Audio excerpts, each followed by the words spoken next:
मैदान जेडीयू कार्यकर्ता सम्मेलन में सीएम नीतीश कुमार बोल रहे हैं। संजय धारी, जयकुमार सिंह जी, महेश्वर हजारी जी, कृष्णेंद्र प्रसाद वर्मा जी, शैलेश कुमार जी, मदन सहनी जी, संतोष कुमार निराला जी, जनाब खुर्शीद फिरोज अहमद साहब, नीरज कुमार जी, लक्ष्मेश्वर राय जी, रामसेवक सिंह जी, श्रीमती बीमा भारती जी, श्री नरेंद्र नारायण यादव जी, श्री कपिलदेव कामत जी, श्री रमेश ऋषिदेव जी, माननीय सांसद मोहतरमा काकसा परवीन जी, माननीय पूर्व सांसद श्री मंगल मंडल जी, माननीय पूर्व केंद्रीय मंत्री और पूर्व सांसद जनाब अली अशरफ, ठीक है ना भैया गड़बड़ नहीं हो रहा है।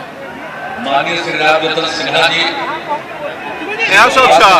जी आज स्पीकर वाला के राम राय जी, राम बिहारी जी,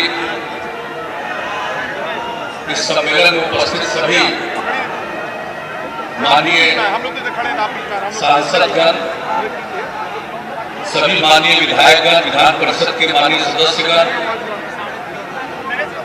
पूर्व विधायकगण, पूर्व विधान पार्षदगण, पार्टी के सभी पदाधिकारीगण,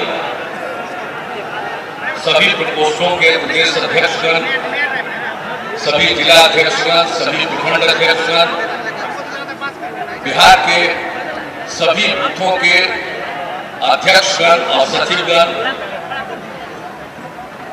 संगठन के सभी प्रभारीगण, सभी जिलों विधानसभा क्षेत्रों के प्रभारीगण,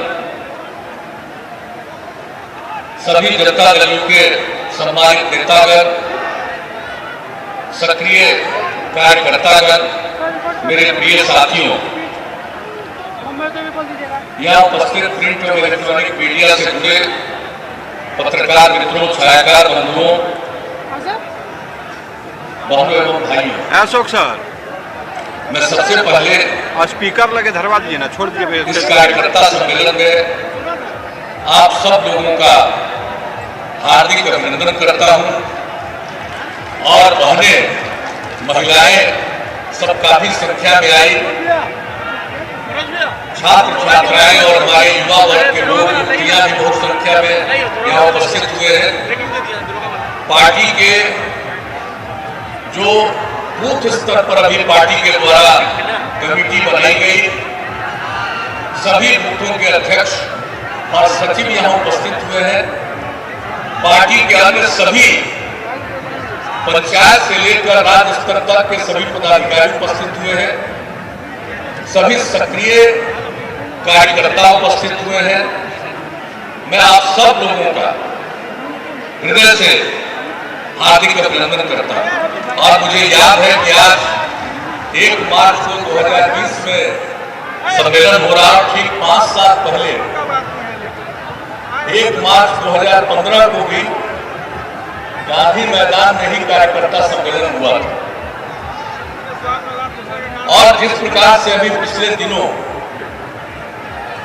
न सिर्फ पार्टी के सदस्यता का अभियान और हर स्तर पर कमेटियों के चयन का, अधिकारियों के चयन का काम हुआ, बल्कि जो बूथ स्तर पर अध्यक्ष और सचिव का चयन हुआ है, मैं उन सब का सबसे पहले अभिनंदन करना चाहता हूं, क्योंकि आगे चुनाव में सबसे अहम भूमिका उनको निभानी है। और हमारे जितने और साथी सब एक दूसरे के साथ समन्वय स्थापित करके अपने काम को बढ़ाएंगे। और जिस तरह से उसके बाद जो कुछ लोगों को ट्रेनिंग देकर के उनको ट्रेनर बनाया गया और उन ट्रेनर्स के जरिए सारे लोगों को फिर ट्रेनिंग के काम में लगाया गया। और 28 जनवरी को मेरे स्तर पर भी मीटिंग हुई थी। जितने हमारे ट्रेनर हैं, प्रखंड के अध्यक्ष हैं, जिला के अध्यक्ष हैं, और ये तय हुआ कि हर जगह हम लोग प्रखंड स्तर पर सारे अपने बूथ के प्रभारियों का, बूथ अध्यक्ष, सचिव, सभी कार्यकर्ताओं की ट्रेनिंग करेंगे। और वह भी काम 10 दिनों के अंदर फरवरी महीने में पूरा किया गया। हम 22 फरवरी को फिर जितने जिला अध्यक्ष और प्रखंड अध्यक्ष हैं सबके साथ हमने मीटिंग की और सबके साथ चर्चा की और 28 जनवरी को ही तय हुआ था कि पार्टी का कार्यकर्ता सम्मेलन 1 मार्च को फिर गांधी मैदान में हम करेंगे। तो ये सब काम कर रहे हैं। मैं पार्टी के अपने तमाम साथियों को इस बात के लिए विशेष तौर पर धन्यवाद देता हूं और अभिनंदन करता हूं। एक दुखद घटना परसों घट गई।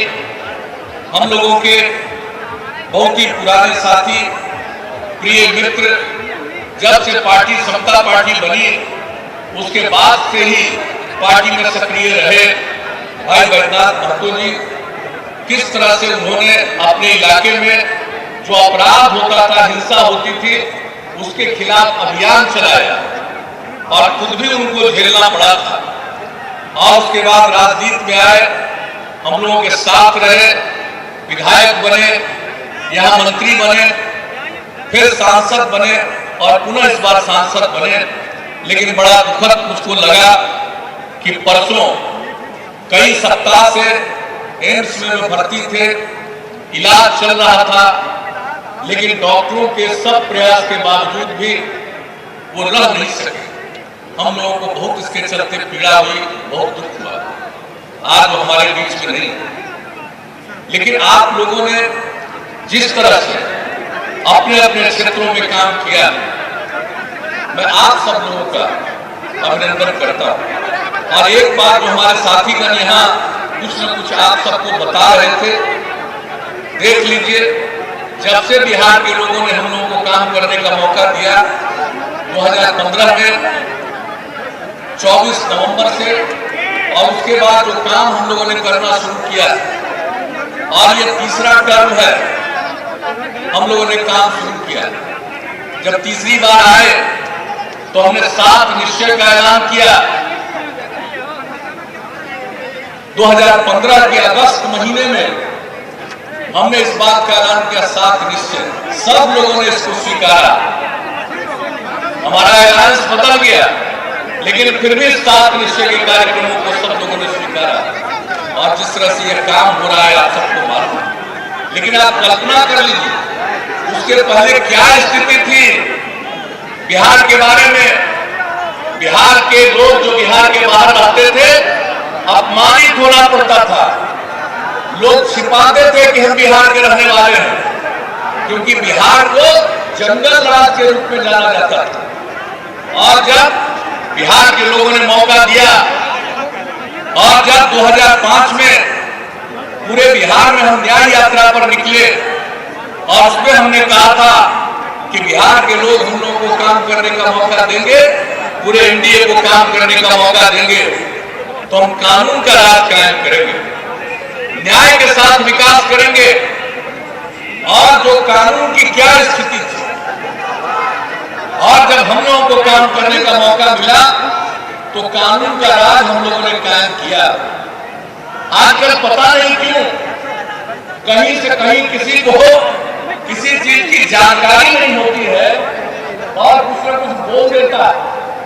मैं तो एक एक चीज आज तो थोड़ा बहुत मैं बोलूंगा, लेकिन एक एक विषय पर जो भी काम किया गया है 2005 के 24 नवंबर से आज तक, हर विषय के बारे में हम पूरी जानकारी एक जगह इकट्ठा करके लिखवा करके हम आप सब लोगों को उपलब्ध करा देंगे, ताकि लोग जान जाए क्या हुआ। क्या ये बात करते रहते हैं कानून का राज? आपको मालूम है क्या स्थिति थी 2005 में और आज क्या स्थिति है? आप अच्छी तरह जान लीजिए, 2018 का राष्ट्रीय अपराध अभिलेख ब्यूरो के द्वारा जो अपराध आंकड़े प्रकाशित किए गए हैं हर राज्य के बारे में, हर साल अपराध आंकड़े प्रकाशित किए जाते हैं। 16 के बाद बहुत विलंब से 2017 का प्रकाशित हुआ और उसके बाद 2018 का प्रकाशित हुआ। हर साल के प्रकाशन के बाद हम बता देते थे, लेकिन 2018 का जान लीजिए, लोग बोलते रहते हैं, मालूम नहीं होता है अपराध के बारे में। चर्चा बहुत होती है। कर लिए नहीं हो 2018 के अपराध आंकड़ों के अनुसार जितने दर्ज संज्ञेय अपराध हैं उसमें पूरे देश में औसत राष्ट्रीय औसत दर प्रति लाख यानी 1 लाख की जनसंख्या में जो संज्ञेय अपराध दर्ज होते हैं उसकी संख्या है 1 लाख की आबादी पर 383.5 पूरे देश का औसत है। और उसकी तुलना में 1 लाख की आबादी पर बिहार का है 221.1 यानी अपराध दर के आधार पर देश के राज्यों और केंद्र शासित प्रदेशों को मिला लीजिए तो बिहार का स्थान 23वां स्थान है। आप ये अच्छी तरह जान लीजिए अपराध के मामले में और हर बार नियंत्रण करते हुए 1 लाख की आबादी पर अपराध का दर संज्ञेय अपराध का दर घटता जा रहा है। लेकिन पता नहीं चूंकि अखबार में आजकल इतना न पेज हो गया है और क्षमा करेंगे मीडिया का इतना रूप हो गया है, नया सोशल मीडिया शुरू हो गया है, 24 घंटा चलता रहता है तो कौन सी घटना की खबर नहीं आती। उसी को देख देख करके लोगों को लगने लगता है कि अपराध बढ़ गया। हम आपको कितनी बात बताएं, अगर यहाँ पर आज इतना गर्मी नहीं रहता तो और डिटेल में बताते आपको, लेकिन अच्छी तरह जान लीजिए कि आप अगर अपराध के दर की बात करेंगे तो देश में 11वां, डकैती में 16वां, लूट में 17वां, अपहरण में 17वां, बलात्कार में 33वां। यह है बिहार की स्थिति। और पूरा डिटेल हम एक साल का सबको उपलब्ध करा देंगे ताकि लोग जान ले। और जान लीजिए पहले एफआईआर दर्ज होने में दिक्कत होती थी, अब एफआईआर दर्ज होने में कोई दिक्कत नहीं है। अगर कोई चाहेगा एफआईआर दर्ज कराना और कोई थाना वाला उसमें कोई गलती करता है तो तत्काल हम लोग कार्रवाई करते हैं। इसे अच्छी तरह जान लीजिए एक एक चीज। और उसके बाद जो आप एक बात जान लीजिए कि जो सबसे बड़ी बात है, हमने एक एक चीज का अध्ययन किया है। हम शुरू से इस बात का अध्ययन करते हैं। ये जो हत्या की घटनाएं घटती हैं, ये जो अपराध की घटनाएं घटती हैं खास तौर पर, उसका पूरा का पूरा आकलन किया और आकलन किया सबसे ज्यादा जो हत्या की घटना होती है उसका कारण क्या है? आपसी विवाद, जमीन से संबंधी विवाद, संपत्ति से संबंधी विवाद, पारिवारिक झगड़ा, इन सब चीजों के चलते जितने भी हो रहे हैं 60% उसी के लिए हो रहा है। और आपको मालूम है कि भूमि विवाद के चलते होता है, इसलिए भूमि विवाद के समाधान के लिए हम लोगों ने क्या नहीं करना शुरू किया। हर प्रकार से आप देख लीजिए जो भी कांड प्रतिवेदित हुए हैं, एक एक चीज का आंकड़ा मेरे पास है, तो 60% है। तो क्या किया भाई हम लोगों ने? अब पारिवारिक बंटवारा में भी पैसा लगता है 8%, जितना कॉस्ट है जमीन का। हम लोगों ने क्या कर दिया पिछले वर्ष से? कर दिया कि अगर कोई पारिवारिक बंटवारा करेगा तो उसको सिर्फ सांकेतिक तौर पर 100 रुपया लगेगा। और अब उसके बाद लोग पारिवारिक बंटवारा भी करवाने लगे। पारिवारिक बंटवारा भी नहीं करवाते थे। दादाजी के नाम पर, परदादा जी के नाम पर संपत्ति रहती थी। कोई भाई चला गया, बाहर काम कर रहा है, कोई दूसरा यहाँ है, तो भाई दूसरे भाई के नाम पर आपसी बंटवारे में जो जमीन चला गया उसको भी किसी को बेच देता, उसमें भी विवाद पैदा होता था। न जाने कितने विवाद, उन विवादों से छुटकारा दिलाने के लिए हम लोगों ने कर दिया परिसंपत्ति के मूल्य के 8% पर जो होता था निबंधन, उसको घटा करके 100 रुपया कर दिया। और आप अच्छी तरह जान लीजिए सरकार यह भी विचार कर रही है कि निबंधित सेल डीड के समय विक्रेता के नाम से जमाबंदी कायम होने के बाद ही निबंधन किया जाए, ताकि यह सुनिश्चित हो सके कि विक्रेता अपना ही जमीन विक्रय कर रहा। इसके पश्चात वही व्यक्ति जमीन विक्रय कर पाएंगे जिनके नाम से जमाबंदी और दाखिल खारिज होगा। आजकल किस तरह से जमीन के नाम पर हो रहा है बात, आप जरा गौर से देखते हैं। मैं तो सच तो कहूंगा, खास करके जो कम उम्र के लोग हैं राजनीति में आ गए हैं, जरा गहराई से आकलन करना चाहिए, अध्ययन करना चाहिए। ये काम हम लोग प्रारंभ से करते रहे हैं, जब से मौका मिला है एक एक चीज का आकलन और अध्ययन करते हैं। सिर्फ अखबार पढ़ करके, मीडिया में कोई खबर देख करके, सोशल मीडिया में कुछ वायरल हो रहा उसको देख करके नतीजा पर नहीं आना चाहिए, क्योंकि जो कुछ भी करने वाला कुछ करता है, क्या कर सकते हैं जिससे आप रोकिएगा। और आज आप जानते हैं क्या स्थिति हो गई है। ये तो हमने जमीन के बारे में आपको कहा, और जो कुछ भी हम लोग पूरा का पूरा करना चाह रहे हैं, सेटलमेंट, सर्वे और सेटलमेंट, एरियल सर्वे करवाया पहली बार बिहार है जिसमें नए सिरे से 100 साल से भी पुराना सर्वे सेटलमेंट है। नया सर्वे सेटलमेंट करने के लिए एरियल सर्वे करवाया, ये बिहार में पहली बार लागू हुआ। और एरियल सर्वे करा के उसका जमीन पर वेरिफिकेशन हो रहा है। और इसके लिए आपको मालूम है 8000 कर्मचारी और अमीनों की बहाली हम लोग कर रहे हैं, ताकि इस प्रकार से नए सिरे से कौन जमीन किसका है ये एक एक बात हो जाए। और उसके बाद कंसोलिडेशन भी कराएंगे, वो बात की चीज है, लेकिन एक एक काम करवा दें। आप जितना भी चाहिए, जितनी तेजी से काम करना चाहते हैं, उतनी तेजी से कोई जरूरी नहीं है कि आप कम कर पाइए, क्योंकि कई तरह की समस्याएं बीच में आती हैं। इसलिए हमको आज के अवसर पर विशेष तौर पर आपको कहते हैं कि भाई हम लोगों के जितने साथी हैं उनका विश्वास विवाद में और झगड़ा में नहीं है। इसलिए अगर गांव में भी किसी प्रकार का विवाद होता है, लोगों को समझाने की कोशिश करिए। और जो बिहार का विकास हुआ, और आपको मालूम है बिहार की आबादी कितनी है, ये जो 1 स्क्वायर किलोमीटर, 1 वर्ग किलोमीटर पर 1100 से भी ज्यादा आबादी है। देश की जो औसत आबादी है उससे भी 3 गुना, उससे भी ज्यादा बिहार की आबादी है। वैसी स्थिति में कई प्रकार के विवाद होते हैं। जमीन जो हम लोगों ने विकास करना शुरू किया है, पहले कहां कोई जमीन खरीदता था, क्या स्थिति रहती थी। आज जब एक एक जगह पर काम करना शुरू किया, कितने बड़े पैमाने पर सड़क का निर्माण, पुल पुलिया का निर्माण, आवागमन में सुविधा, हर प्रकार से, और जिस तरह से काम हम लोगों ने करवाना शुरू किया, उसी का परिणाम है कि अब जमीन की कीमत बढ़ने लगी।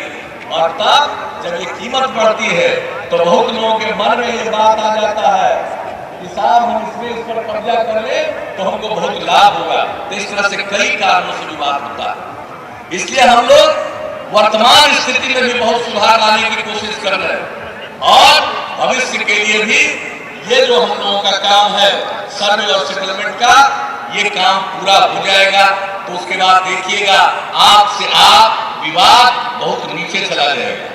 वैसे तो आप गारंटी नहीं दे सकते कि हर आदमी को सुधार ही दीजिएगा। ये तो जो भी पैदा होता है, तरह तरह की प्रवृत्ति वाले लोग होते हैं, कुछ ठीक से सोचते हैं और कुछ का दिमाग गड़बड़ी सोचने में रहता है, तो वो तो एक अलग बात। लेकिन हम लोगों का दायित्व है कि ठीक ढंग से लोगों के बीच में काम करें और लोगों को प्रेरित करें। तो एक एक चीज का काम हम लोग इस मामले में चला रहे हैं। दाखिल खारिज का अध्ययन अभियान भी चला रहे हैं। अभी जो है भविष्य का जो सेटलमेंट होगा, सर्वे के बाद सर्वे सेटलमेंट होगा, वो तो आगे लागू होगा। अभी जो लागू है उसी के आधार पर भी सुधार की हम लोग कोशिश कर रहे हैं। अब एक एक चीज, कौन सा काम नहीं किया, कानून का राज कायम करना, और जो विवाद के कारण जो भूमि विवाद सबसे महत्वपूर्ण चीज हो गया है, उसको ध्यान में रख करके वो भी काम, और इसके अलावा प्रशासनिक सुधार का काम। जरा कल्पना करिए, पहले जाते थे लोगों को इनकम सर्टिफिकेट लेना है, आमदनी का, किसी को जात का सर्टिफिकेट लेना है, किसी को आवासीय सर्टिफिकेट लेना है, जाते थे ब्लॉक से लेकर के ऊपर तक, कितना बार चक्कर लगाते रहते थे। अगर किसी का जूता पहनते थे, इतना बार जाते थे ब्लॉक और सब डिवीजन कि घिस जाता, मिलता नहीं था, और अंत में कुछ ना कुछ खर्चा करना पड़ता था तब मिल पाता था। हम लोगों ने क्या किया, 2011 से इसका एक एक चीज का अनुभव करके लोक सेवा अधिकार कानून लागू किया और आपको मालूम है कि आप किसी को कोई दिक्कत नहीं है, अनेक प्रकार के सर्टिफिकेट की जरूरत है, वो बहुत आसानी से मिल रहा। और पता है लोक सेवा अधिकार कानून को लागू किया, इसके अंतर्गत अद्यतन जो 2011 से लागू किए हैं आज तक 23 करोड़ 27 लाख आवेदनों का निष्पादन हुआ, आबादी से भी लगभग दोगुना। आप समझ लीजिए अब किसी को कोई दिक्कत नहीं है। इसलिए सारे साथियों को एक एक बात की नजर भी रखनी चाहिए, जानना चाहिए। और 2016 से लोक शिकायत निवारण कानून बना करके लोग मिलते थे हमको। 2006 से जनता के दरबार में मुख्यमंत्री और उसके बाद नीचे का डीएम, एसपी, बीडीओ, दरोगा सबके लिए इंतजाम हम लोगों ने किया था। जो हम देखते थे शिकायत लेकर के आते थे, जितना संभव था पीछे पड़ते थे, निष्पादन कितना हो पाता था, बहुत कोशिश करते थे तो 40%, 45%, उससे अधिक कभी निष्पादन नहीं हो पाता था। लगातार हमने 10 साल काम किया। ये मेरे दिमाग में बात आई कि अगर शिकायतों का निवारण करना है तो हम लोगों को कानून बनाना पड़ेगा और ये अधिकार देना पड़ेगा। तो लोक शिकायत अधिकार निवारण कानून जो हम लोगों ने लागू किया, अब उसके बाद आप देख लीजिए 6,60,000 से अधिक आवेदनों का निष्पादन, लोगों की शिकायतों का निवारण किया गया। अब शिकायत करते हैं लोग प्रखंड और अनुमंडल स्तर पर है, जिला स्तर पर है और विभाग के स्तर पर, किस तरह से उसका निष्पादन किया जा रहा है। एक एक काम हम लोग एक एक चीज करवा रहे हैं। और एक बात और कर दिया, जो सरकारी सेवा में लोग हैं, सरकारी सेवकों को भी उनके शिकायतों का निपटारा हो सके, इसलिए बिहार सरकारी सेवक शिकायत निवारण प्रणाली को भी हम लोगों ने लागू किया। और जब लागू कर दिया पिछले वर्ष, तो अब तक इतने कम समय में 1844 से अधिक आवेदनों का निष्पादन कर शिकायतों का निवारण किया गया। सरकारी सेवकों का भी ख्याल रखें, तो आम लोगों का ख्याल, सरकारी सेवकों का ख्याल, तो एक एक चीज। तो इसलिए अगर कोई कहता है तो आप जान लीजिए कानून का राज कायम करने के लिए बहुत जरूरी है जमीन से संबंधित भूमि का निबंधन और ये सब काम हम लोग पूरा करें और प्रशासनिक सुधार का काम करें। ये काम किया। और क्या हालत थी शिक्षा की, लोग बात करते रहते हैं, आजकल तो चलते रहता है, पता नहीं क्या क्या लोग बोलते रहता है। जरा शिक्षा की बात जान लीजिए। जब हम लोग आए, हमने सर्वे कराया, 12.5% बच्चे बच्चियां स्कूल से बाहर रह जाते थे। और उसमें भी हमने सर्वेक्षण कराया कि कौन है ये जो सबसे ज्यादा स्कूल से बाहर रहते हैं। स्कूल से बाहर रहने वाले या तो अल्पसंख्यक समुदाय के थे या महादलित थे। और इसके लिए हम लोगों ने क्या किया, तालीमी मरकज स्वयंसेवक अल्पसंख्यक समुदाय के लिए और टोला सेवक, बाकी जो महादलित और दूसरे लोग थे उसके लिए हम लोगों ने शुरू किया।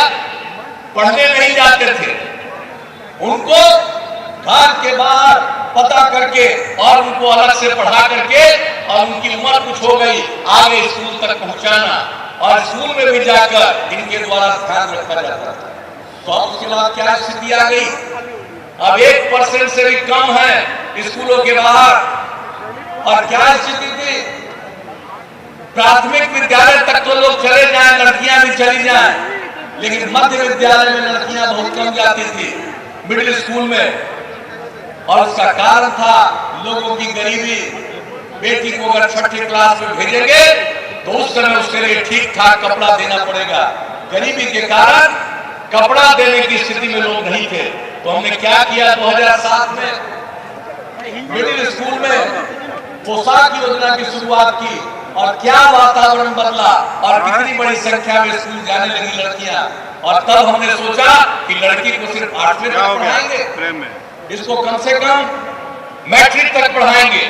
और उसका सर्वेक्षण किया तो 9वीं क्लास में पढ़ने वाली लड़कियों की संख्या पूरे बिहार में 1,70,000 से भी कम थी। हमने साइकिल योजना की शुरुआत की। अरे लड़कियां पटना में भी साइकिल नहीं चलाती थी। हमने कहा कि सब लड़की को स्कूल 9वीं क्लास में जाएगी साइकिल देंगे। साइकिल देना शुरू किया, उपलब्ध कराया। लड़कियों की संख्या कितनी बढ़ गई, समाज का वातावरण कितना बदल गया। वो सोचता भी नहीं था कि लड़की साइकिल चलाएगी, लड़की साइकिल चलाकर स्कूल जाने लगी। आत्मसम्मान बढ़ा लड़कियों के मन में, और पूरा वातावरण कैसा हुआ। शुरू में तो लोग कहते थे कि लड़की को साइकिल पर भेज रहे हैं, साथ लड़की के साथ गड़बड़ करेगा लोग। हम तो हंसते रहे। हमने कहा देख लीजिएगा, अरे हर घर की लड़की जब जाएगी तो कोई घर का आदमी किसी दूसरे घर की लड़की को अपमानित नहीं करेगा। और जानते हैं कब से शुरू हो गया? देखिए, न सोचते हैं लोग और न कुछ प्रयोग करते हैं, न सर्वेक्षण कराते हैं, न जानकारी लेते हैं, न आकलन करते हैं, न अध्ययन करते हैं। जुबान चलाते रहते हैं, जुबान चलाते रहते हैं। ये मेरा काम नहीं, हम तो काम करते हैं। और जो काम करते हैं और क्यों काम करते हैं उसी की जानकारी हम लोगों को देते हैं। तो अब क्या स्थिति हो गई? साइकिल योजना 2 साल 3 साल तक चली, और उसके बाद लड़के लोग भी जगह जगह हमको मिलने लगे, तो कहने लगे अंकल हम लोगों पर भी ध्यान दीजिए। तो हमने 10 के बाद लड़कों के लिए भी साइकिल योजना शुरू कर दी। और आज आपको मालूम है लगभग 15 लाख 9वीं क्लास में लड़के लड़कियों को साइकिल उपलब्ध कराया जा रहा है। और अब जब 9वीं क्लास में लड़कियों की संख्या इतनी कम थी, और अब मालूम है अब मैट्रिक में लड़के और लड़कियों की संख्या बराबर हो गई। कोई शिक्षा के बारे में बात करता? कब का ज्ञान है?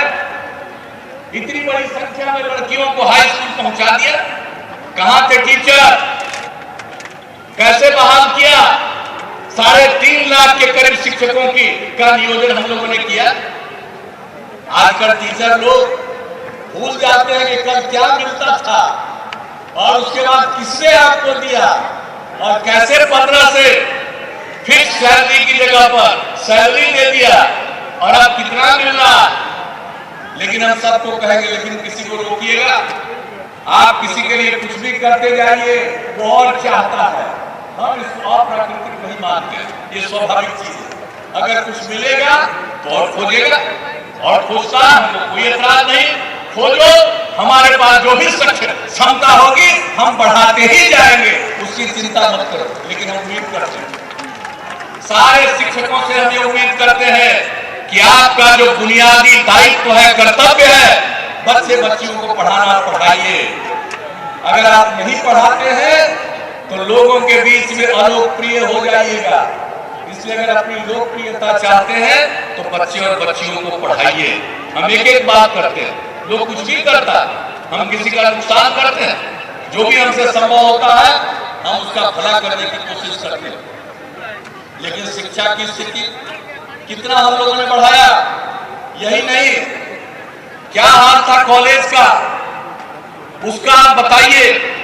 किस तरह से 7 निश्चय की बात पर हम आगे आएंगे, कितने और कॉलेज का करना शुरू किया। और अब तो हम लोग चाहते हैं कि बिहार में मात्र 13% इंटर के आगे बढ़ने वाले लोग थे। जितने लोग इंटर पास करते उसका 13% थी। अब हम लोगों ने जो काम करना शुरू किया, स्टूडेंट क्रेडिट कार्ड, हर जगह इतना कॉलेज की स्थापना, engineering college, medical college, polytechnic संस्थान, इन सब चीजों के चलते अब उसकी भी संख्या बढ़ती जा रही है। तो हमारा लक्ष्य है कि देश का औसत जो 24% है, हम अपने यहाँ कम से कम 30% तक उसको पहुंचाएंगे कि इंटर के बाद लोग जाए। तो उसके लिए हम लोग काम कर रहे हैं। तो शिक्षा के क्षेत्र में कोई काम ऐसा नहीं है कि जहां पर हर जगह हम लोग इसके लिए काम नहीं कर रहे। लेकिन जरा सोच लीजिए, आबादी कितनी है जिसका जिक्र हमने कर दिया, और तब हम लोग इतना काम कर रहे हैं। जहां आबादी नहीं है, आबादी की कमी है, वहां पर अगर कोई इस काम को कर पाता है तो वह एक अलग बात है। तो शिक्षा के क्षेत्र में हर जगह कौन सा काम नहीं हो रहा। अब आप जान लीजिए, हम लोगों ने तय कर दिया, अब ये जो हम बात कर रहे थे हायर एजुकेशन के लिए सब तो काम किया, लेकिन हम एक एक चीज का आकलन और अध्ययन करते हैं। जो हमारी इतनी आबादी, प्रजनन दर इतना था, जब 2005 में हम लोगों को काम मिला तो प्रजनन दर था 4.3, अब घट कर के आया 3.2 पर। उसको और आगे घटाना है, लेकिन उसका आकलन किया तो यही पता चला कि अगर ये जो सारे देश का और बिहार का जो आंकड़ा है, अगर सारे देश में भी तो पति पत्नी में अगर पत्नी मैट्रिक पास है तो सारे देश में भी औसत प्रजनन दर 2, और बिहार के भी वैसे परिवार में जहां पति पत्नी में पत्नी मैट्रिक पास है, यहां भी प्रजनन दर था 2। और पूरे देश में पति पत्नी में अगर पत्नी इंटर पास है, 12वीं कक्षा पास है, तो प्रजनन दर था 1.7, और बिहार में पति पत्नी में अगर पत्नी इंटर पास है तो यहाँ मिला था प्रजनन दर 1.6। उसी समय मेरे मन में यूरेका की भावना आई, और उसी समय हमने तय किया कि जब तक हम अपनी तमाम बच्चियों को इंटर तक पढ़ा नहीं देंगे, ये जो प्रजनन दर के चलते आबादी इतनी बढ़ती चली जा रही है, उसमें कमी नहीं आएगी। तो उसमें कमी लाने के लिए और प्रयास कर रहे थे, लेकिन स्वाभाविक रूप से कमी आ जाएगी जब सब बच्चियों को हम मैट्रिक और इंटर तक पढ़ा देंगे। और इसलिए हमने तय कर दिया कि सारे बिहार के हर ग्राम पंचायत में उच्च माध्यमिक विद्यालय स्थापित होगा, 12वीं तक की पढ़ाई होगी, और 6000 पंचायत में लगभग हो गया। जो बचा हुआ इलाका है, अब उन सभी जगहों पर इस साल, आज 1 मार्च है 2020 का, अप्रैल 1 महीने के बाद सभी पंचायतों में जो बाकी बचे हुए पंचायत हैं, उसमें 9वीं की पढ़ाई शुरू हो जाएगी। और उसके लिए बिल्डिंग बनाना, कमरा बनाना, एक एक चीज, लड़कियां भी पढ़ेंगी, उसके लिए शौचालय का निर्माण, हर तरह का काम किया जा रहा है, और 450 करोड़ रुपए से भी ज्यादा का आवंटन किया जा चुका है। ये सब काम होगा। मेरा लक्ष्य है कि बचे हुए पंचायत में भी एक काम शुरू हो जाए, और हर पंचायत में लड़कियों के पढ़ने के लिए इंटर तक का प्रावधान रहेगा, और बड़े पैमाने पर शिक्षकों का भी नियोजन। तो एक एक चीज का काम हम लोग इस सब काम को करवाते जा रहे हैं। तो इसलिए समझ लीजिए कि कहीं से भी किसी चीज को हम लोग छोड़ने वाले नहीं। और उसके अलावा एक बात और जान लीजिए, बांका से प्रयोग हुआ उन्नयन बांका स्कीम, नाम लिखाती है लड़कियां, लड़के दिखाते हैं, लेकिन बहुत लोग स्कूल नहीं जाते। लेकिन बांका में जो काम किया उन्नयन योजना के अंतर्गत, जो बच्चों को जिस तरह से टेलीविजन सामने रख करके, स्क्रीन सामने रख करके पढ़ाया, हम जा करके देखे, मुझे बहुत अच्छा लगा। जो लड़के और लड़कियों का जिस तरह से उत्थान हो रहा था, तब हमने कहा कि बाकी बचे हुए 3 सब्जेक्ट को भी जोड़ दो, जोड़ दिया, और उसके बाद उस योजना को पूरे बिहार में लागू कर दिया, उन्नयन बिहार स्कीम। और अब तो हमने कह दिया है, ये जो अपराध की बात कर रहे थे, बच्चियों के साथ जो कई प्रकार की घटनाएं घट रही है, उसका कारण क्या है? सब हमारे यहाँ मित्र हैं, मीडिया से जुड़े हुए हैं, सोशल मीडिया पर काम करते हैं। एक ही बात जान लीजिए दोस्तों कि किस प्रकार से सोशल मीडिया का दुरुपयोग भी करते हैं, सदुपयोग भी, ट्रांसपेरेंसी भी है, पारदर्शिता भी है, लेकिन कुछ लोग दुरुपयोग करता है, और वो दुरुपयोग पॉर्न साइट के चलते होता है। और दुनिया भर में गंदी चीजों को पॉर्न साइट पर लोग दिखाता है, और लोगों को मालूम है, आजकल को जानते हैं टेलीविजन, ये आप कितना मोबाइल हो गया आप सबके पास। बिहार की आबादी अगर आज 12 करोड़ भी होगी तो 8.5 करोड़ से ज्यादा मोबाइल। अब ज्यादातर लोग के पास मोबाइल है, कुछ लोगों को इस सब चीज की जानकारी हो जाती है, कुछ लोगों का दिमाग गड़बड़ करने वाला होता है। तो ये जो पॉर्न साइट देखेगा, घर के अंदर भी अपराध, घर के बाहर भी अपराध, बच्चियों के साथ अपराध, किस तरह की दुर्घटनाएं घट रही है। इसलिए हमने आदरणीय प्रधानमंत्री जी को पत्र लिखा और निरंतर हम अभियान चला रहे हैं। जल जीवन हरियाली अभियान में थे, हमने पहली बार इसका जिक्र उसी सिलसिले में किया था और हमने निवेदन किया, अनुरोध किया कि भाई ये पोर्ट साइट है, इस पर देश में, इंडिया में पूरे तौर पर प्रतिबंध लगा दिया जाए ताकि कोई गड़बड़ चीज नहीं देखे। यहां तक कि गड़बड़ करने वाला भी पूरे मोबाइल पर उसको ले करके उसको प्रचारित कर देता है। और ये धंधा करने वाले लोग जो है साइट को चलाने वाले, इनको आमदनी बहुत हो रही है, इसलिए इतना घिनौना काम। तो अब जो हमने उन्नयन बिहार में 5 विषय रखा है, उसके अलावे हमने शिक्षा विभाग को सुझाव दिया है और मुख्य सचिव को भी कहा है हमने, ये जो पोर्न साइट को परहेज करो, इसकी भी चेतना जागृत करने की कोशिश हम स्कूलों के माध्यम से करेंगे। अरे भाई, जो भी हमको लगता है, जो भी दिखता है, उस पर काम करते हैं। और बहुत लोगों को काम से मतलब नहीं है, जुबान चलाने से मतलब है। हम तो भाई जुबान चलाने में यकीन कम करते हैं, काम करने में मेरा विश्वास। तो शिक्षा के क्षेत्र में कितनी बात हुई है, स्वास्थ्य का क्या हाल था भाई, जरा बताइए। हम उस चीज को भूल सकते हैं? हम सांसद थे, संसदीय क्षेत्र में थे, एक गरीब आदमी जो कपड़ा भी नहीं था, कुर्ता भी नहीं पहने हुए था, लगोटी में आया वहां पर मीटिंग में मेरे पास। हमने पूछा क्या बात, कहा कि अस्पताल ठीक से चलवाइए। एक बात कहा, हम वो दृश्य नहीं भूलते, ये दृश्य हम नहीं भूलते। और जब हम यहाँ काम करने का मौका मिला बिहार में, तो हमने सर्वेक्षण कराया और फरवरी 2006 में पता चला कि पूरे बिहार में जो प्रखंड स्तर पर प्राथमिक स्वास्थ्य केंद्र है और प्राथमिक स्वास्थ्य केंद्र जो सरकार का है, उसमें एक महीने में औसत 39 मरीज जाते हैं। यानी सरकारी अस्पताल है, प्राथमिक स्वास्थ्य केंद्र प्रखंड के स्तर पर, और उसमें इलाज कराने के लिए दिन भर में प्रखंड के स्तर पर एक मरीज आते हैं, कभी कभी 2 भी आते हैं। यानी एक महीने में 39, ये बुरा हाल था। हमने पूरा अध्ययन किया, आकलन किया, भाई इसमें डॉक्टर की कमी है, नर्स की कमी है, पैरामेडिकल स्टाफ की कमी है, और भी जो सुविधाएं हैं उसकी कमी।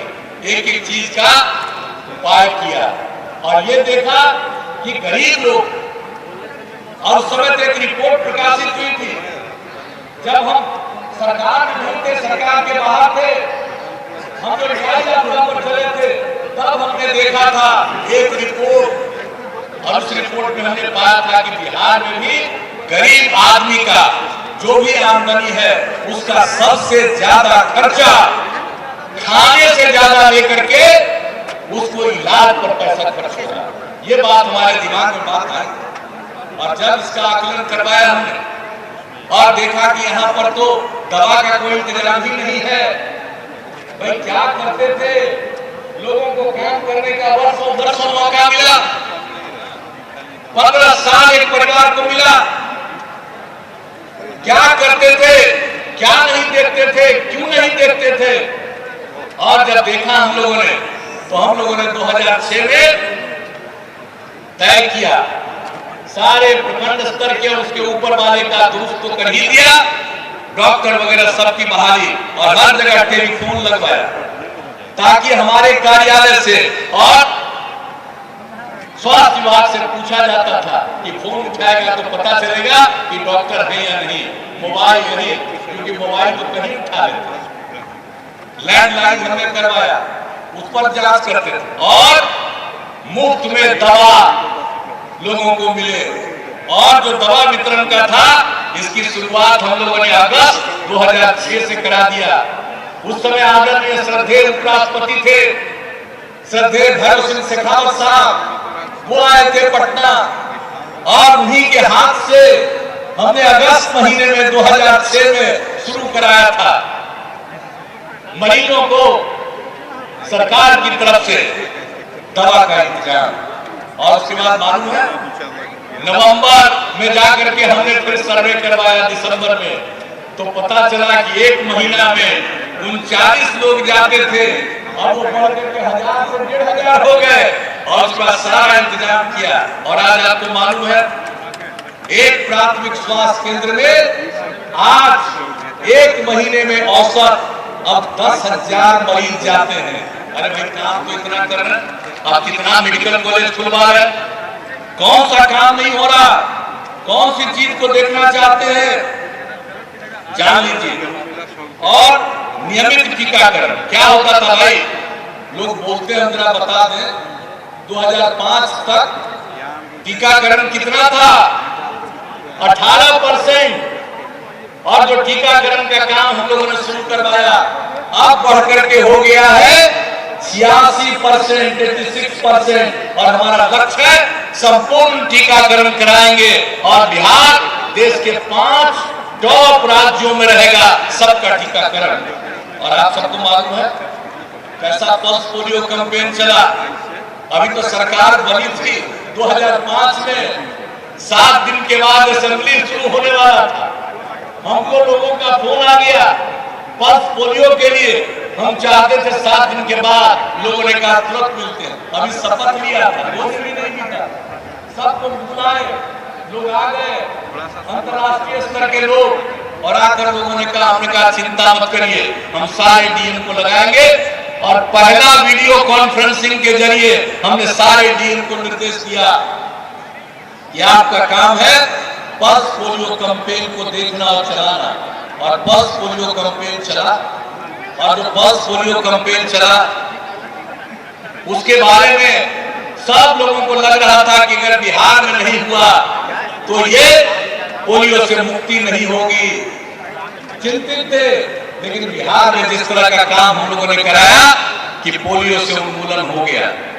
हम तो गए थे पाकिस्तान, सरकार के इस पर तय कार्यक्रम के और वहां के निमंत्रण पर 2012 में सब कार्यक्रम तय था।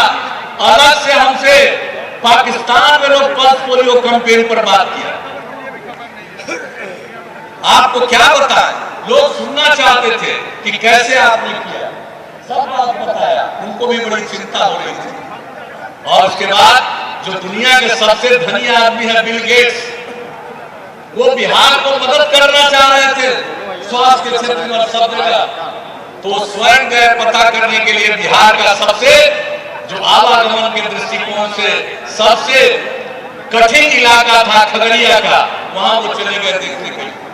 और जाकर के उस आदमी ने सब लोगों से बात किया, और जब वो सुने तो यहाँ आने के बाद उन्होंने इतनी प्रशंसा की कि भाई पल्स पोलियो कैंपेन बिहार का कितना बढ़िया चल रहा है।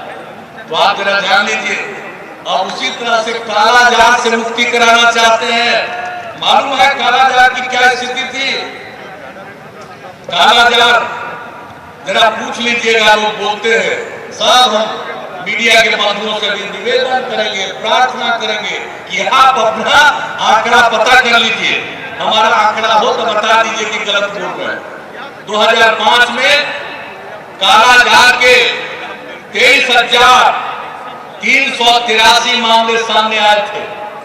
और कालाजार से निदान कराने के लिए हम लोगों ने जो प्रयास किया है, और गरीब आदमी को होता था, लोग जाता नहीं था इलाज कराने के लिए, हमने जो सीएम रिलीफ फंड है उससे मदद करवाया कि जो आदमी को भी कालाजार होगा उसको हम पैसा देंगे, वो चिंता न करे। वो सोचता था कि हम घरेलू आमदनी हमारी नहीं होगी, हम अगर काम नहीं करेंगे श्रम का तो कैसे परिवार चलेगा, करते रहता था, इलाज नहीं कराता था, मौत का शिकार हो जाता।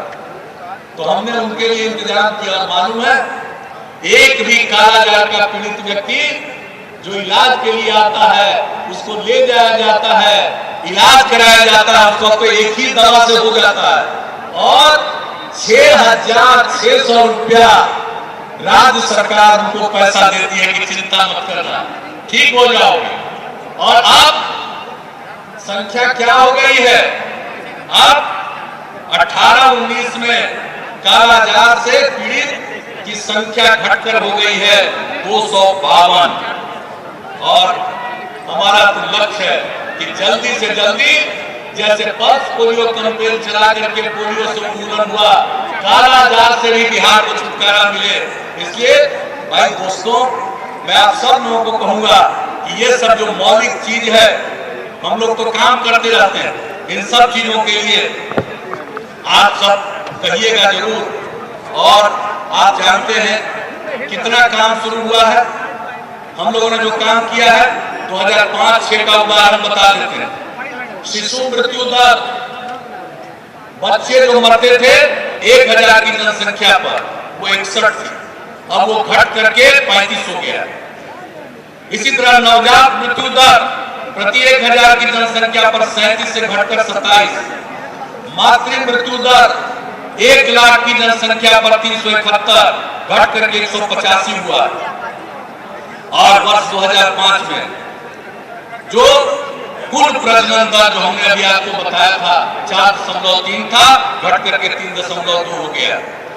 और इसके लिए 11 में नई पीढ़ी स्वास्थ्य गारंटी कार्यक्रम, 15 में राष्ट्रीय बाल स्वास्थ्य कार्यक्रम और सबको इलाज कराने के लिए मुख्यमंत्री चिकित्सा सहायता कोष का गठन किया। ये सब काम किया है हम लोगों ने। और आपको मालूम है कि एक एक काम करते हुए हर जगह इतना अस्पताल का निर्माण और उसके अलावा मेडिकल कॉलेज का 3 हम लोगों ने तय किया अपनी तरफ से, 2 तो चालू हो गया, चाहे बेतिया का हो या पावापुरी का हो। अब तीसरा जो था जननायक स्वर्गीय कर्पूरी ठाकुर जी के नामकरण पर मधेपुरा में चिकित्सा महाविद्यालय, वो भी बन करके तैयार है। और इसका भी बाकायदा उद्घाटन हम 7 मार्च को करने जा रहे हैं, अब वो भी हो गया। उसके अलावा केंद्र प्रायोजित फेज 1 में 3 महाविद्यालय, छपरा, पूर्णिया, समस्तीपुर में निर्माण चल रहा। केंद्र प्रायोजित फेज 2 में 5 महाविद्यालय, जिसमें बक्सर, जमुई, सीतामढ़ी, मधुबनी, झंझारपुर निविदा प्रक्रिया में है और सिवान में भूमि चिन्हित की जा रही है। और मालूम है एक मेडिकल कॉलेज अस्पताल जो केंद्र प्रायोजित फेज है, उसमें लगभग खर्च होता है 500 से लेकर के 525 करोड़ रुपया। और उसमें केंद्र सरकार की तरफ से मदद मिलती है 110 से लेकर के 150 करोड़ रुपया। और बाकी पैसा 350 से लेकर 425 करोड़ रुपए तक की योजना केंद्र प्रायोजित फेज 1 और फेज 2 में 350 से लेकर 425 करोड़। और भूमि जमीन जो मेडिकल कॉलेज की है वो राज्य सरकार कर रही है। और इसके अलावा 7 निश्चय में 3 और महाविद्यालय वैशाली और बेगूसराय में निविदा प्रक्रियाधीन है और भोजपुर में जगह चिन्हित की जा रही है। हम लोग लगे हुए चाहते हैं कि आरा में ही जगह कहीं हो जाए, अब वो होने वाला। तो एक एक चीज तो इतना करवा रहे हैं भाई। और 7 निश्चय आएगा तो बता देंगे आप, हर मेडिकल कॉलेज में नर्सिंग कॉलेज की स्थापना क्या नहीं हो रहा। तो इसलिए एक काम हम अनुरोध करेंगे और सारे अपने साथियों को कहेंगे कि हम तो चाहते हैं कि हमारा जितना अतिरिक्त प्राथमिक स्वास्थ्य केंद्र और स्वास्थ्य उपकेंद्र है सब बने।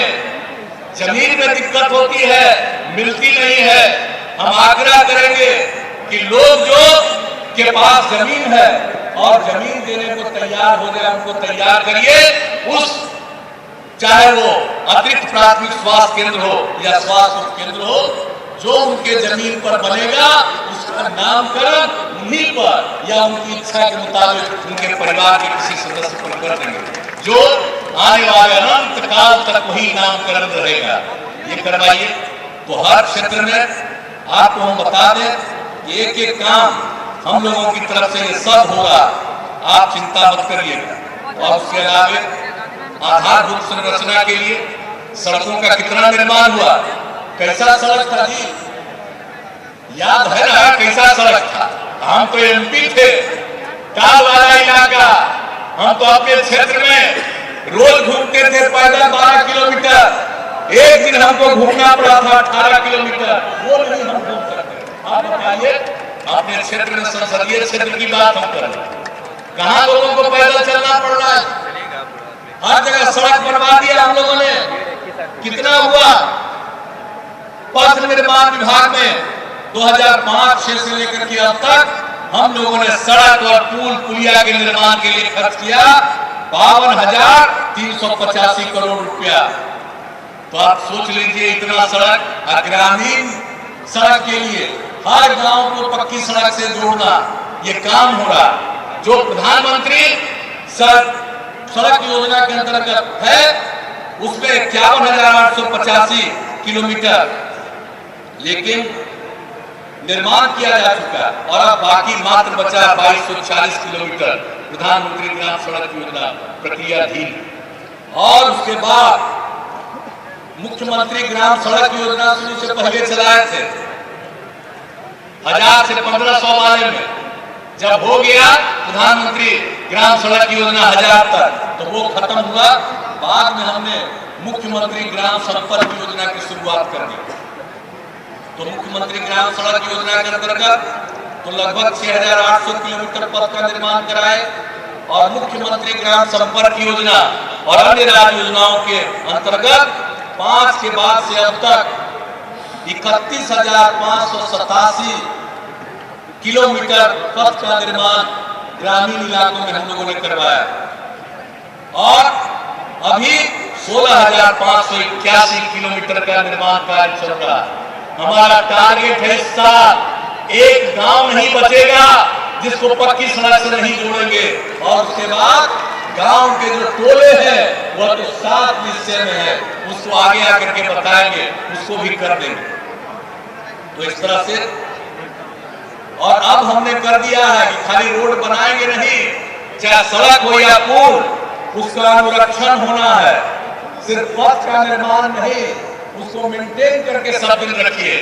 और लोक शिकायत निवारण कानून में डाल दिया, लोगों का अधिकार है अगर कोई सड़क खराब भी किया तो शिकायत करेंगे और न सिर्फ सड़क बन जाएगा ठीक, बल्कि इसके लिए जो जिम्मेवार होगा अधिकारी उसके खिलाफ कार्रवाई भी होगी। तो ये भी कर दिया है कानून। तो जरा इन सब बातों के बारे में लोगों को बताइएगा। अब ये सब काम के साथ साथ क्या कहा था हमने, न्याय के साथ विकास, हर इलाके का विकास और समाज का जो हर तबके का उत्थान और जो किनारे पड़ा हुआ हाशिए पर है उसको मुख्य धारा में लाना। और इसके लिए महिलाओं के सशक्तिकरण का काम, कौन सा काम नहीं किया, कितनी बात आपको बताएं। बिहार पहला राज्य है महिलाओं को जो अधिकार संपन्न किया, 50% का आरक्षण पंचायती राज संस्थाओं में और नगर निकायों में बिहार में दिया गया। 50% का आरक्षण, कितनी बड़ी संख्या। हमने जीविका समूह के माध्यम से कितनी बड़ी संख्या में महिलाओं को प्रेरित किया और आज कितनी बड़ी संख्या में अब महिलाएं जीविका समूह से जुड़ गई। हमारा लक्ष्य है 10 लाख स्वयं सहायता समूह जीविका समूह का और अब 9,13,000 स्वयं सहायता समूह बन गया। 1,13,00,000 से अधिक महिलाओं को जोड़ा गया। और जब काम शुरू किया था तो शुरू में ही पहले टेनियर में ही हमने जो शुरू किया था अल्पसंख्यक समाज की महिलाओं के लिए हुनर योजना, और हुनर योजना का फिर विकास किया अल्पसंख्यक समुदाय की महिलाओं के बाद अनुसूचित जाति, अनुसूचित जनजाति और अति पिछड़े वर्ग की महिलाओं को फिर किया। और उसके बाद औजार के लिए ट्रेनिंग हो गई, औजार के लिए भी पैसा खरीदने को पैसा दिया। तो एक एक काम हम लोगों ने किया है। कौन सा काम, और अब तो आप जान रहे हैं।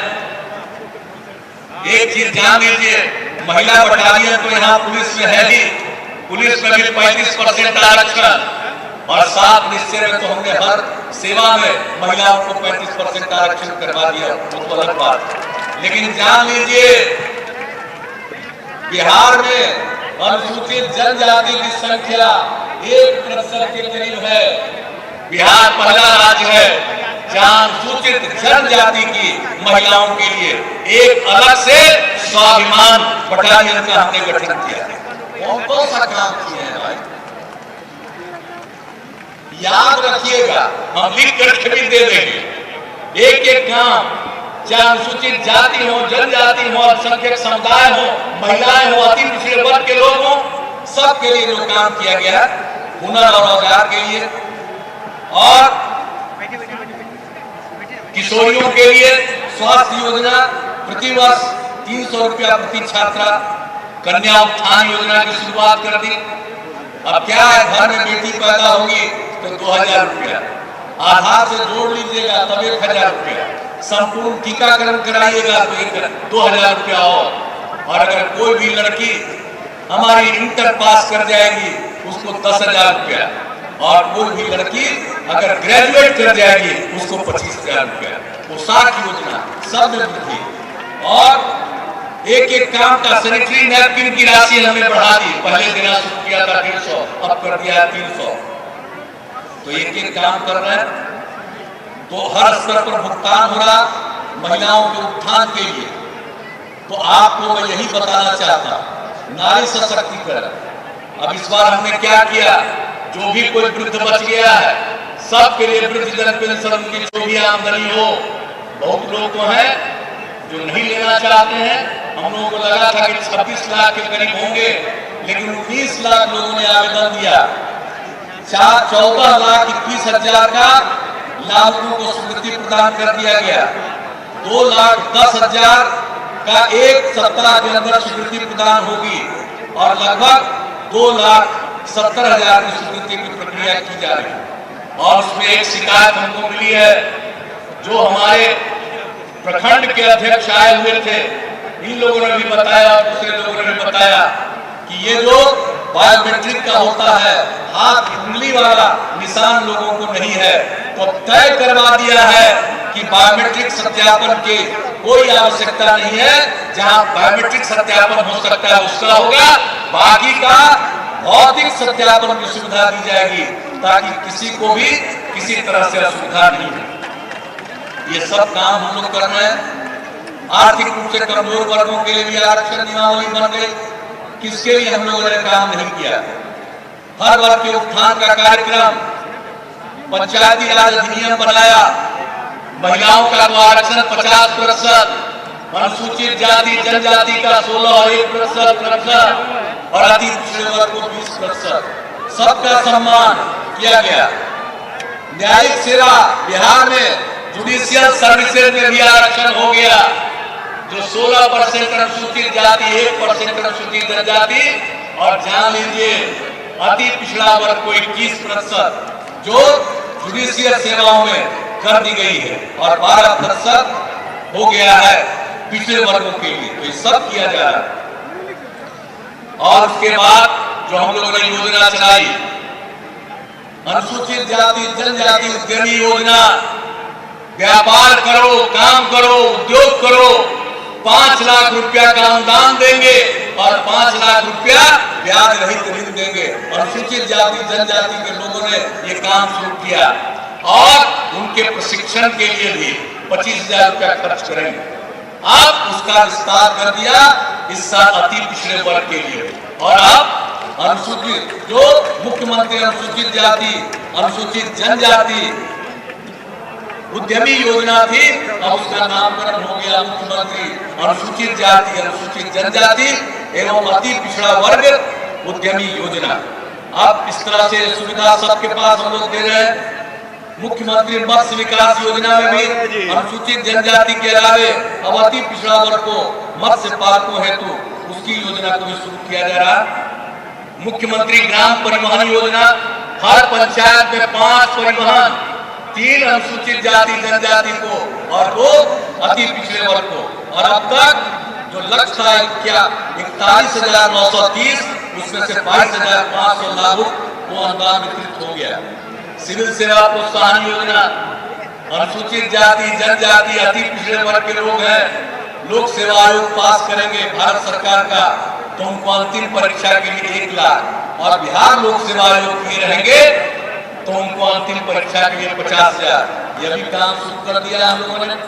कौन सा काम जो केंद्र सरकार की तरफ से पोस्ट मैट्रिक छात्रवृत्ति योजना चलती है, उसमें अनुसूचित जाति जनजाति के परिवार जिनकी आमदनी 2.5 लाख तक है, उनके बच्चों को मिलता है, और अति पिछड़े वर्ग में वह था 1.5 लाख रुपए तक का। अब राज्य सरकार ने तय कर दिया कि केंद्र की ये योजना है अति पिछड़े के लिए 1.5 लाख तक राज्य सरकार की तरफ से अब इसका फायदा देंगे 2.5 लाख तक के परिवार। तो एक एक काम हम लोग कर रहे हैं और इस बार कर्पूरी जयंती समारोह के अवसर पर हमने इस बात का ऐलान कर दिया था और वो लागू कर दिया गया। तो एक एक चीज अब अल्पसंख्यक वालों के लिए सोच लीजिए, और जो लोग को भी मकान के लिए पैसा दे रहे हैं, घर के लिए जमीन नहीं है, 60,000 रुपया जमीन खरीदो, उसके लिए सबको पैसा देने के लिए हम लोगों ने योजना चला दी है, बहुत लोग लाभ दे रहे हैं। अब अल्पसंख्यक कल्याण के लिए जो परित्यक्ता महिला सहायता योजना थी 10,000 से बढ़ा के 25,000 कर दिया। अल्पसंख्यक छात्रावासों में प्रति विद्यार्थी 1,000 रुपया प्रति माह छात्रावास अनुदान और 15 किलो मुफ्त अनाज। और यही चीज अनुसूचित जाति जनजाति अति पिछड़ा वर्ग जो सरकारी छात्रावास में रहते हैं उसके लिए भी लागू है। और अल्पसंख्यक रोजगार ऋण योजना शुरू किया था 25 करोड़ से, अब बढ़ाकर 100 करोड़ किया। और अब मदरसों की मूलभूत सुविधाएं उपलब्ध कराने के लिए बिहार राज्य मदरसा शिक्षा सुदृढ़ीकरण योजना जो भी है, एक अल्पसंख्यक समुदाय के लोग सबको मालूम होना चाहिए।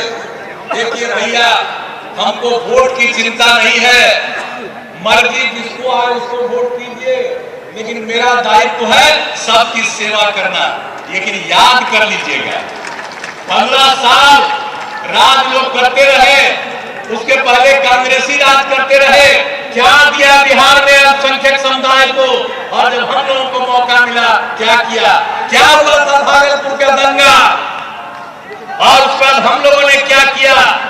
दंगाइयों की जांच करके फिर से पकड़वाया, सजा हुई, और उसके बाद लोगों को किस तरह से हम लोगों ने अनुदान दिया, एक एक काम करवाया। तो कौन सा काम नहीं कर रहे हैं, किस कम्युनिटी के लिए काम नहीं कर रहे हैं? अल्पसंख्यक समुदाय के लिए अब मदरसा शिक्षा सुदृढ़ीकरण क्या मिलता था, अब हम लोग मदरसों के उत्थान के लिए न सिर्फ टीचर को अब सैलरी दे रहे हैं जो अन्य टीचर के लिए है, लेकिन मदरसा को भी अगर उत्थान करना है तो उसके लिए भी पैसा देने के लिए मदरसा शिक्षा सुदृढ़ीकरण। इसके बाद वक्फ विकास योजना, हर जगह हर जिले में वक्त के लोग जमीन देंगे, उनका बिल्डिंग बनेगा प्रत्येक जिला में, और अल्पसंख्यक आवासीय विद्यालय निर्माण हर जिले में और शुरू हो गया। अभी जाकर के दरभंगा के यहाँ शिलान्यास करके भी आए हैं, सबको पता है। तो एक एक काम, कौन सा काम नहीं किया? हर एक चीज जान लीजिए, शिक्षा को बढ़ावा देने के लिए। और ये जो अभी दरभंगा में हमने शिलान्यास किया उसकी लागत है 56 करोड़ 99 लाख। एक एक आवासीय विद्यालय हर जिले में बनवाएंगे लड़के और लड़कियों के लिए अल्पसंख्यक समुदाय का। तो कौन काम? जरा पहले का देख लीजिए, अब पहले का बजट का प्रोविजन देख लीजिए और अब का देख लीजिए। तो अगर इन सब बातों पर आपस में चर्चा नहीं करिएगा, समाज में प्रेम और भाईचारे का माहौल होना चाहिए। समाज के जो उपेक्षित तबके के लोग हैं उनके कल्याण के लिए हम लोग सब काम कर रहे हैं। और एक चीज आपको और बता देते हैं, केंद्र की योजना है, केंद्र सरकार की पोस्ट मैट्रिक छात्रवृत्ति योजना, उनका निर्धारित कोटा 37,962, और जो बच जाते हैं उसी मेरिट के लोग उनको राज्य सरकार दे रही है। इस साल 31,481 अल्पसंख्यक छात्र छात्राओं को, पिछले बार 40,047 छात्र छात्राओं को राज्य सरकार की तरफ से छात्रवृत्ति। तो देखिए, कहने को तो इतना ज्यादा है कि आप लोग और परेशान होइएगा।